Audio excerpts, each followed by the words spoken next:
Marlis had really positive energy no matter what. She had a little skip to her walk. You know, her mom likes to talk about her being a butterfly. She really was. Hey, beautiful. Breakfast? She just glowed. She was just a happy, happy girl. No thanks, I already ate. Marlis was a senior in high school, and she was just really liked by her classmates. Hey. That particular day, she had gotten up, gotten her own breakfast. She said, "Goodbye, Mom. I'm going to school." Bye, Mom. Bye. And that's the last I saw her actually alive. Not only we had a murder, but it was a murder of a young girl in her own home. That's just something that didn't happen out in Washington County. In fact, I was terrified because I had never seen such violence.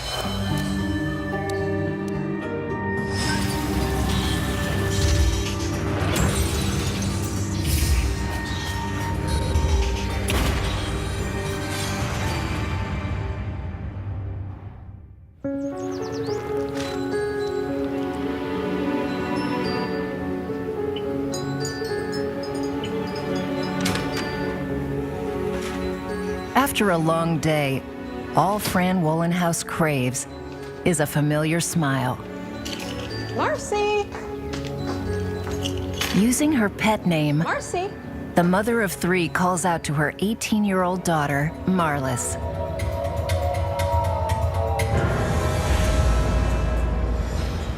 Marcy! Oh my God! Marcy! Marcy! I did not know what had happened. She was just full of blood. I mean, from head to toe. I need an ambulance! Hurry! Come on, Marcy. All I could do was hold her, you know? She's desperate for someone to help her daughter. Marlis's life hangs by a thread. Can I get it? What's your name? Marlis. Fran is gripped by a terrifying thought. Someone's attacked Marlis in the place she should have been safest. The ambulance crew and EMTs worked to get her stabilized as best they could and get her out and on the way to the hospital. They know she needed immediate attention. That said, saving Marlis's life is no guarantee. As for the farmhouse in the Minnesota countryside the Wohlenhaus family calls home, it's now a crime scene. Detective Sergeant Bob Ellert from the Washington County Sheriff's Office braces himself for the horror about to consume his life. The deputy on the scene, I asked him to take me to the room where she was found. I think it was used as an office part-time. And in amongst the papers on the floor and on the table and even on the wall, there were blood spatters, which looked like there had been a pretty vicious assault with some type of weapon. Secure the crime scene. Whatever the weapon was, it's not in the office. Maybe the attacker dropped it in the house somewhere. Detective Ellert starts the search while waiting for the rest of the team. We figured it was probably a blunt trauma. You know, that person was hit with something, some heavy object. But we didn't see anything laying around that would match that or had blood on it. In fact, the entire house is short on clues. Outside of the office, the rest of the place appears untouched. Could whoever attacked Marlis have been waiting inside? If so, how did they get in? Did Marlis know her attacker? To her loved ones, that just doesn't seem possible. One thing Marlis does not attract is trouble. She was always one that was very positive, had really positive energy no matter what. Can I get you Great anything big else? smile for everybody. Didn't matter, you know, who you were, or she just had it for everybody. She has excellent grades and lots of friends in high school. Graduation is just a few weeks away. Excuse me, miss, can we get some more ketchup? And to her friends and the regulars at a local restaurant, Jean Daniels, You guys are gonna get me fired. Marlis is a popular part-time waitress. Marlis was the one that everybody could talk to. You know? She just was a really neat kid. Can I get you anything else? If she liked somebody, she smiled. Smiled all the time. Enjoy.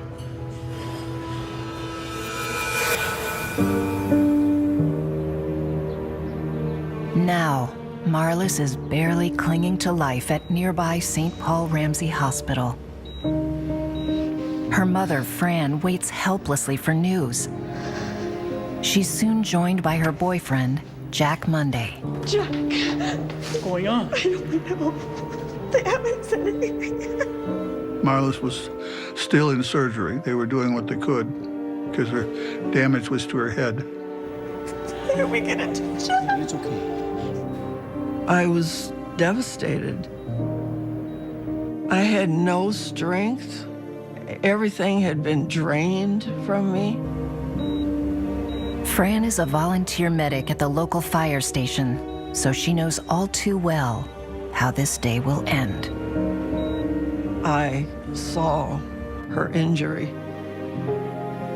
and I knew there was no hope. I said, well, you know, they can do medical miracles. And she said, you didn't see her. You don't know. Marcy. Marlis lies in a deep coma after her surgery. Fran and Jack desperately want to stay by her side. But right now, the detectives who are hunting her attacker need to talk to them about the savage assault. I'm sorry. Truly sorry. Fran does have something to offer Detective Ellert. For the last few days, she's noticed Marlis has been a little distracted. Hey, hon. Hey, Marlis came home from a place where she worked, you want something to eat? and she just didn't seem happy. You sure? She just seemed like maybe she was wondering something, or maybe she had seen something. But I just saw that she was acting different. Something is clearly troubling Marlis. Whatever it is serious. Any detail you can recall is going to be crucial. She tries to talk about it with her older brother, Ray. Today, she just... Ray tells Ellert that about an hour before the attack, Marlis visited him at work. Ray? Oh, hey, Marlis. Look, I got Mom's mail for you right here. She did say that she needed to talk to me about something. But Ray's too busy to talk to his kid Hey, sister, I'll talk to you later, I promise. rushing off and leaving her to head home alone. That particular day, she had to go home, take the mail for me, and then she was going back and join her friends at Jean Daniels. No one knows what's been troubling Marlis. Is it possible that whatever it is, it's the reason she's now fighting for her life? Marlis was still Marlis, except there was no life in her. There was no movement, and her head was bandaged. You could see this pretty face, but you couldn't really see where the damage had been done. I was one of the people that didn't go to the hospital because I didn't want to see her that way. And I'm glad I didn't. I'm glad I didn't. The very next day, the doctors explained Marlis was brain dead. She was having zero response. The doctors said that any of the family and friends could go in and say their goodbyes.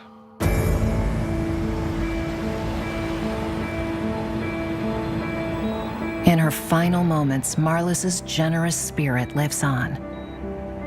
She's an organ donor, and her death will save others.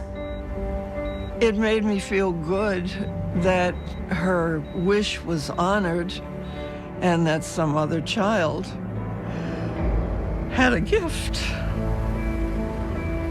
Even so, Marlis's death devastates and terrifies her family and friends. Not knowing who hurt her the way they did was really hard for all of us because I had never seen such violence. It's just your world turns upside down with so many emotions and, the fear. And then the anger, and then the, what happened here? At this point in the investigation, no one can even begin to understand why Marlis was killed. But one thing is terrifyingly clear. A violent killer is loose in this tight-knit community, and it'll be hard for anyone to sleep until that person is caught.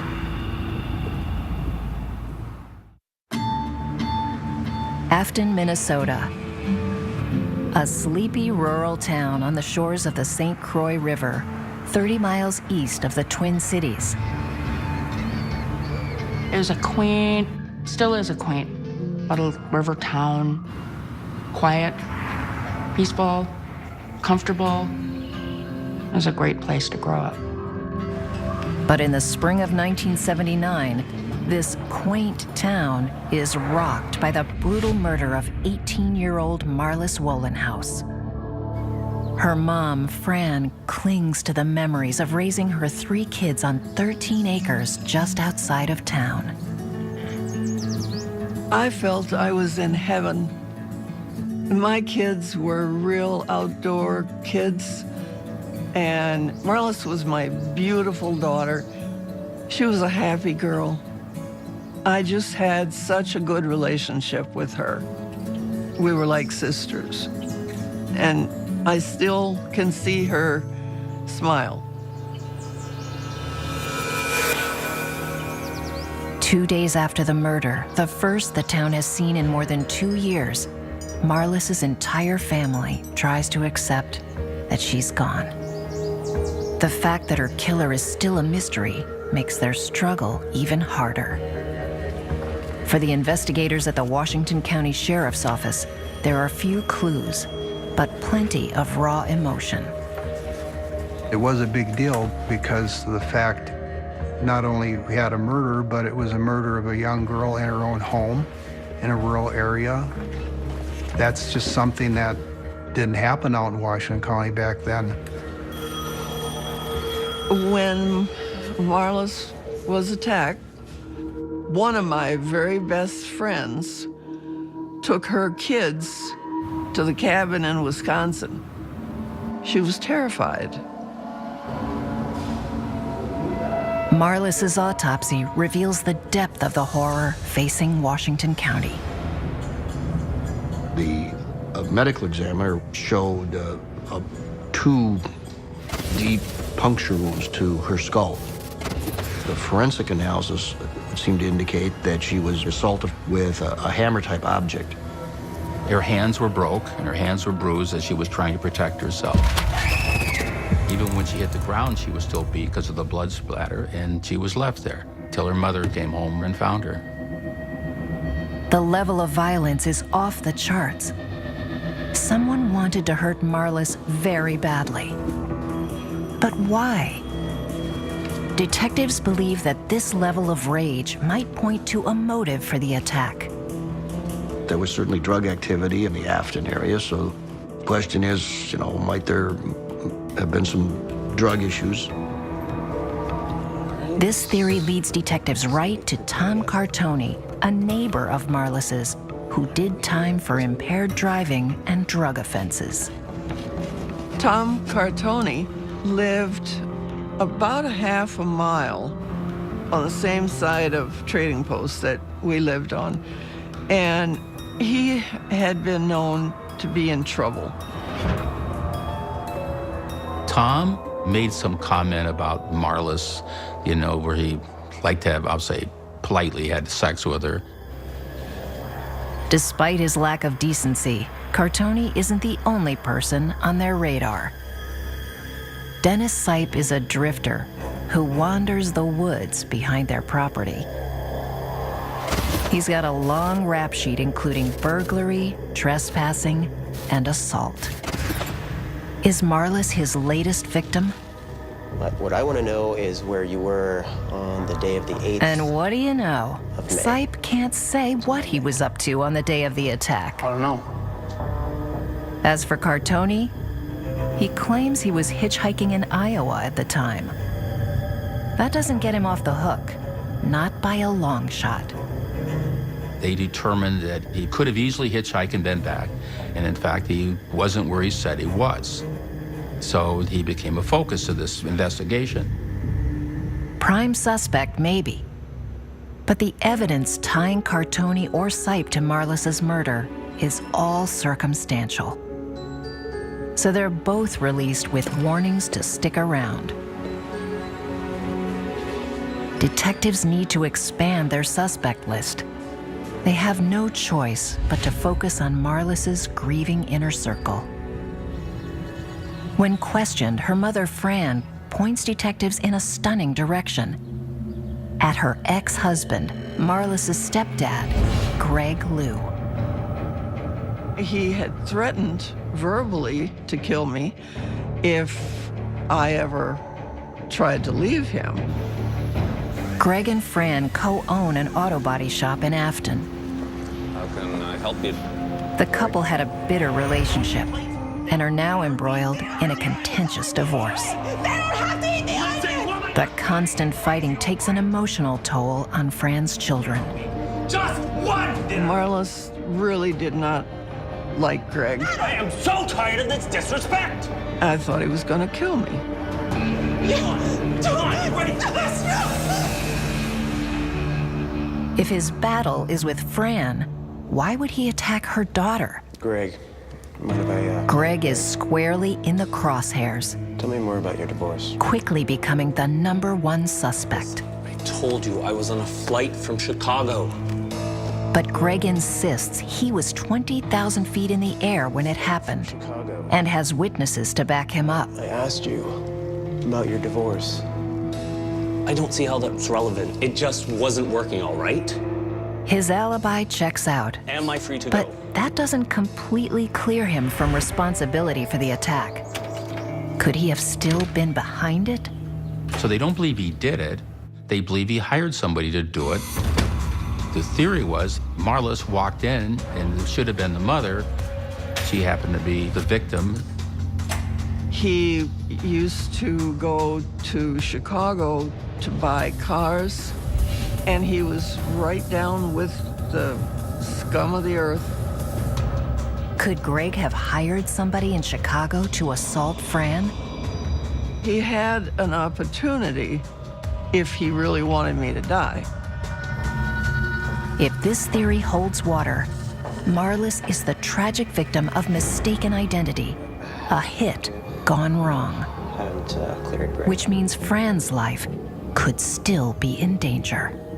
They asked me if I had somebody out of state where I could go and be safe. Thing is, Mrs. Willenhouse, we're worried about you. Hurting me was the bottom line. In fact, I was terrified. He'd do anything to hurt me. Hurry!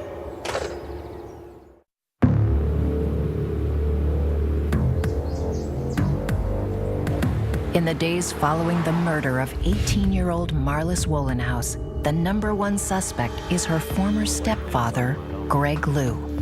Listen, Greg. Investigators theorize he could have hired a hitman who killed the wrong person. And they worry he'll be back for the real target, Marlis's mom, Fran. Fran was at one time considered to be a potential victim, and they sent her out of state.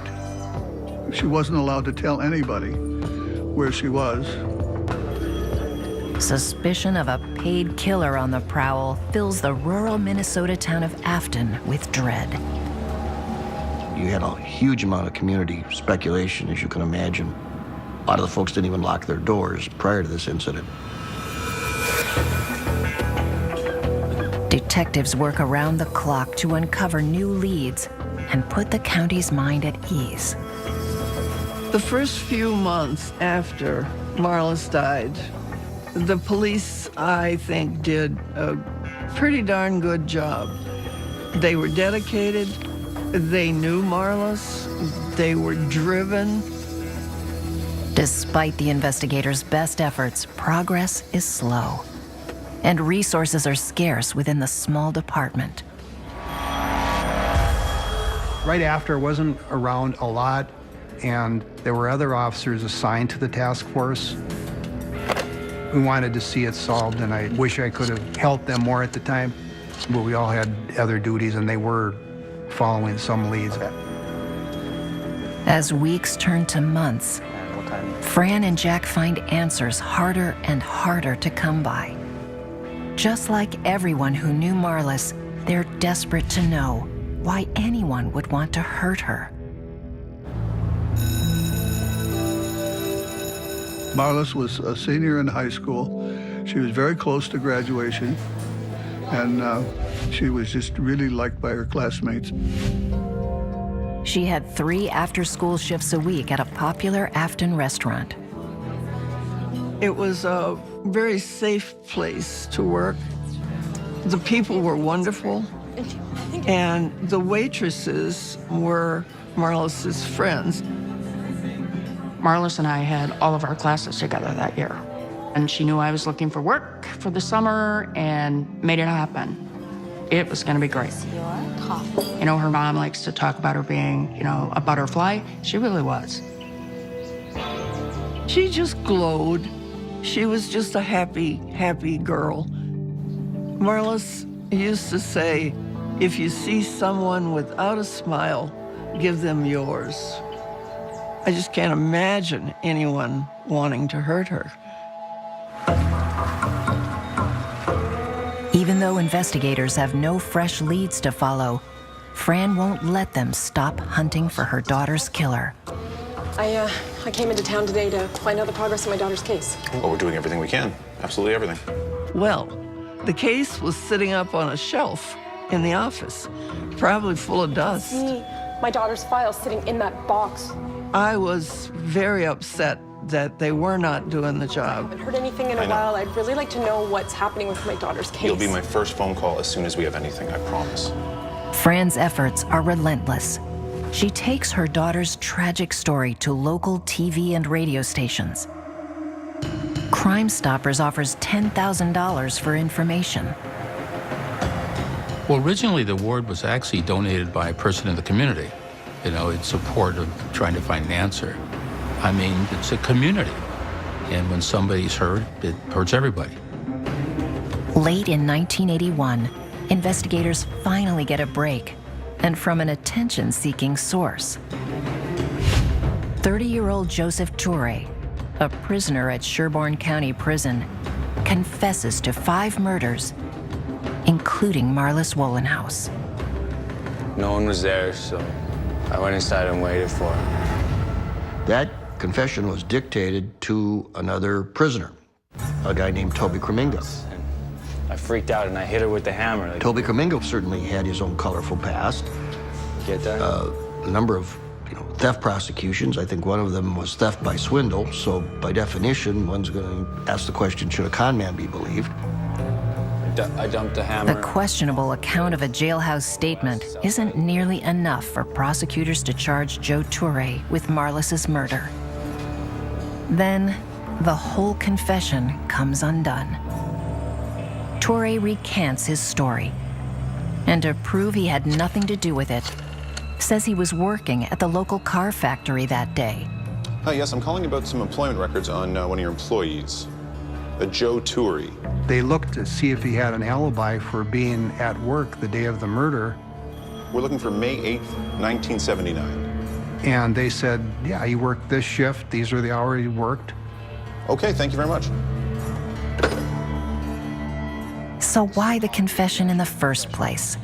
Cellmate Crominga tells reporters Toure dictated that letter as part of a bizarre scheme to get out of jail.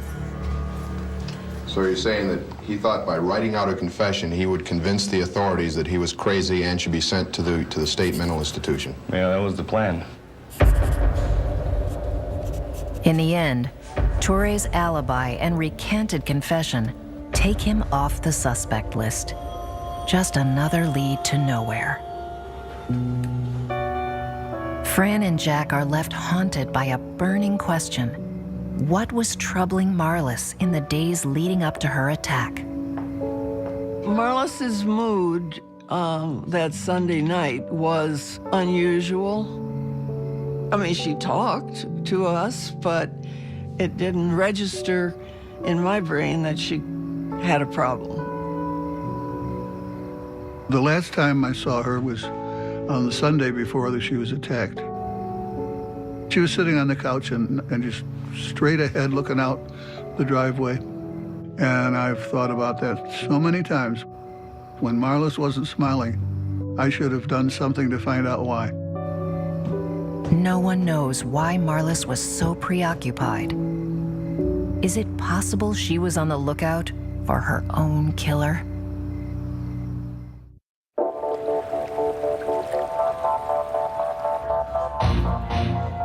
It's nearly 15 years since the murder of 18-year-old Marlis Wohlenhaus, and her killer hasn't been caught. We're looking into that case every day. For the investigators at the Washington County Sheriff's Office, the case is as cold as a Minnesota winter.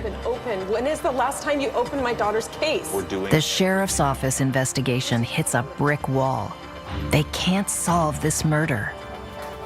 But there is one last chance step they can take to find Marlis's killer.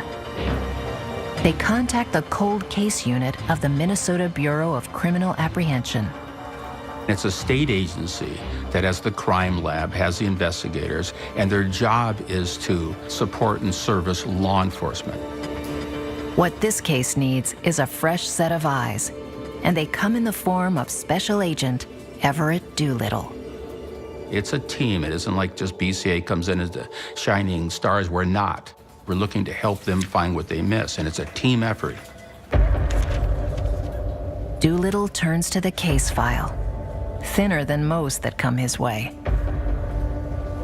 There was no evidence, that we had to work with. We had no witnesses. We had no facts. So it was purely, going from ground one.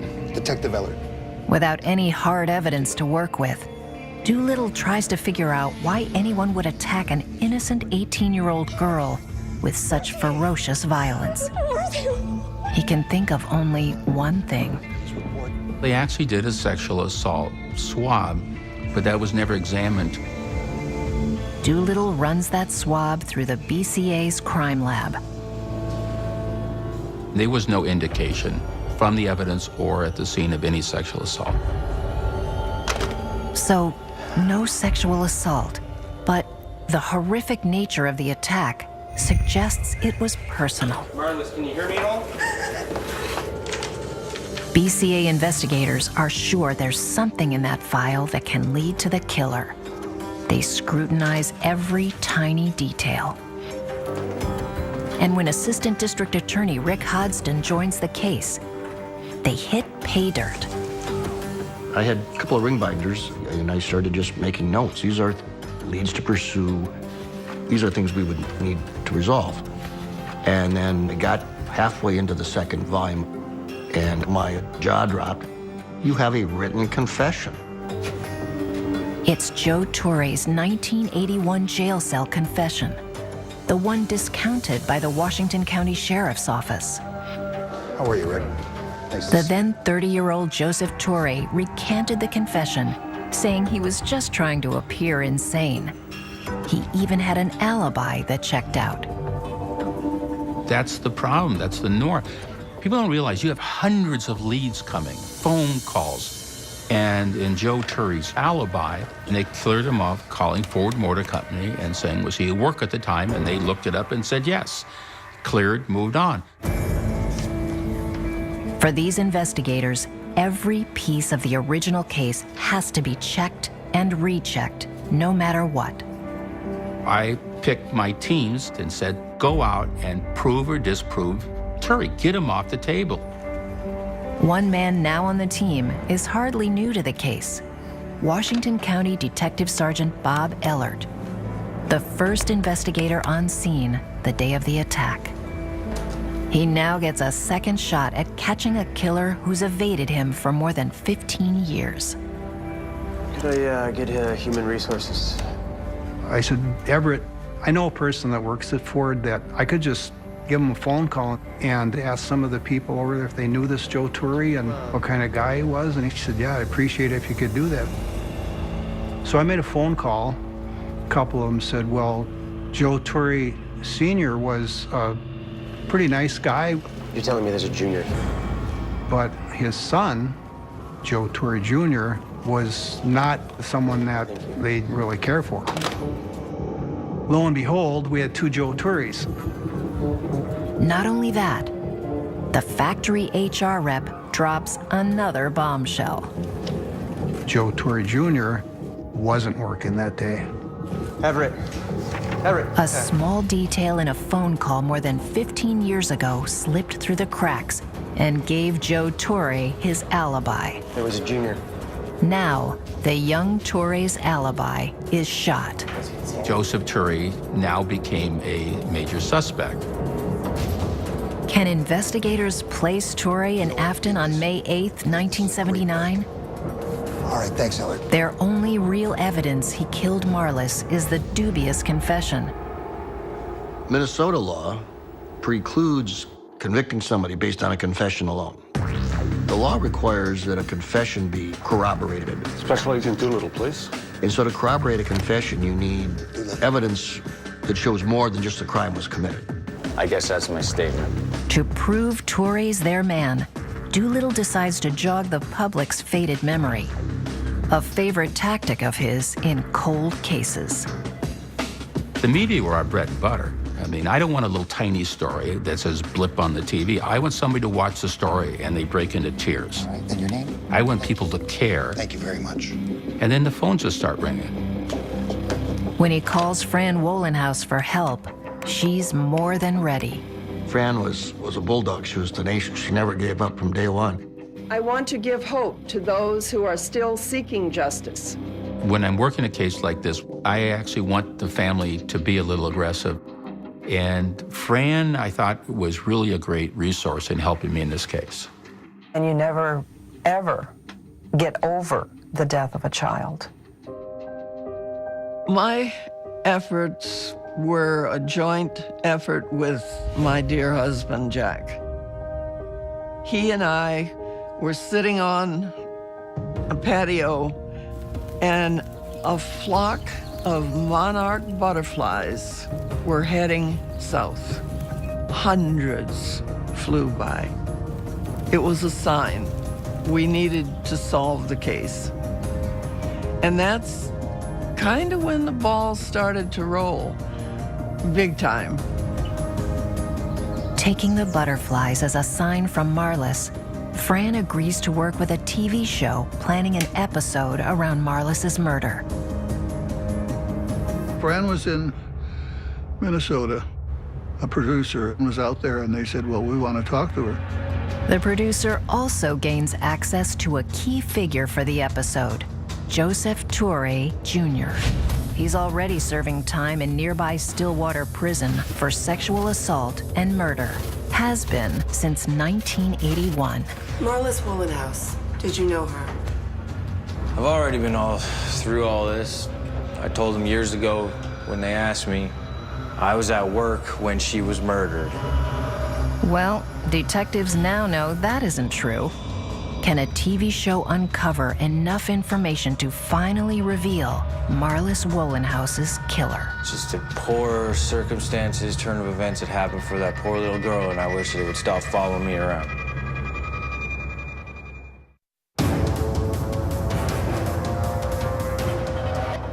When a TV show on the unsolved murder of Marlis Wohlenhaus airs, the main suspect, Joe Torre Jr., is seen on television sets across America. I didn't hurt that girl, I didn't kill her, I didn't know her. Considering Torre's been in jail for the past 15 years, his face is surprisingly familiar. You know, the police think you did it. I'll let them prove it. More victims came forward. Several of the rape victims came forward and talked about what happened. It really did help with the investigation. So you spoke to Toure? Yeah, I talked to him myself. Former Sherburne County Deputy Sheriff Dave Hofstad is shaken to the core when he sees the episode. I was on the Edwards case. In 1981, around the same time Toure writes his confession to Marlis's murder, Hofstad is investigating the rape and murder of Diane Edwards. Toure is his main suspect. And on a whim, Hofstad asks him about Marlis. Okay. His words, they still ring in my ears today. Toure said, I won't let you write anything down or anything, but yeah, I killed a little bitch. The investigator said, I notified Washington County, told them everything, and nothing happens because they already cleared him, is what they said. Toure's statement to Hofstad makes his jail cell confession much more believable. Several people who knew Toure in prison also come forward now with their own versions of his story. I dumped the hammer off of Toure was in jail, and he talked. And he talked to quite a few people, and they are the ones that came forward. 3 or 4 times, just like, run on her. Down! We had evidence like you wouldn't believe. The rape victims who come forward after seeing Toure on TV give investigators details of their violent encounters with him. It doesn't take long to find the one thing that links their assaults to Marlis's murder. I took this case out to Quantico and presented this to the FBI in their behavioral science unit, trying to determine the motive on this with Joseph Toure. And there was one common thread. 3 green. A lot of the victims were waitresses. Can I get you anything else? Those that resisted or said something to Toure about him personally, you know, like, get out of here, you pervert, was the difference between the rapes and murders. So I think a lot of it was this low self-esteem. Only months after destroying Toure's alibi, investigators arrest the now 46-year-old man they believe savagely beat Marlis to death.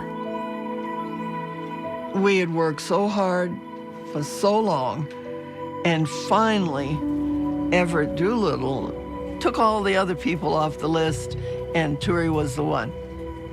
It was a happy day. Bye. When he goes to trial, Toure is already serving a life sentence for the murder of Diane Edwards. DA Rick Hodgson and his team present their case, painting a picture of Joe Toure Jr. as a violent predator. Can I help you? Joseph Toure had a motorcycle. He loved to drive down the Minnesota side of the river, which takes you right through Afton. I've seen you before. Don't remember you. It was a little restaurant that's gone, and she worked there as a waitress, and there was somebody What's your name? who came in and was kind of, I'm gonna say, hitting on her. Marlis. That's a sexy name. But she wanted nothing to do with him, and this happened shortly before her death.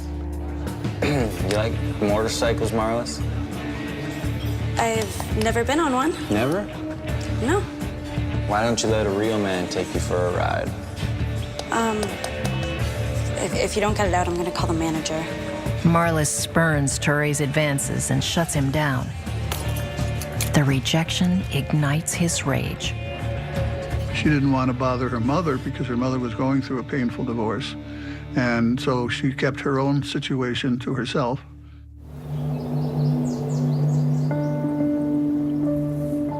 Prosecutors believe that after stewing on his rejection, Toure seeks his revenge. That day, she was with some friends. She dropped them off. She came home, and the house is unlocked. It's on a road with almost no traffic. Now, it easily could be with this as a weapon of opportunity. We determined it was probably a claw hammer or a crowbar, and she was beat with this. Hey, Marlis. What are you doing here? You should have came with me on that ride. I'm so sorry. We can get to know each other. It could be okay. Oh, yeah. It's too late for that. Because of the hands, I gotta believe she's facing this person. And she was bludgeoned to death, where the bars literally went into her skull. And whatever this was broke her hands and bruised them.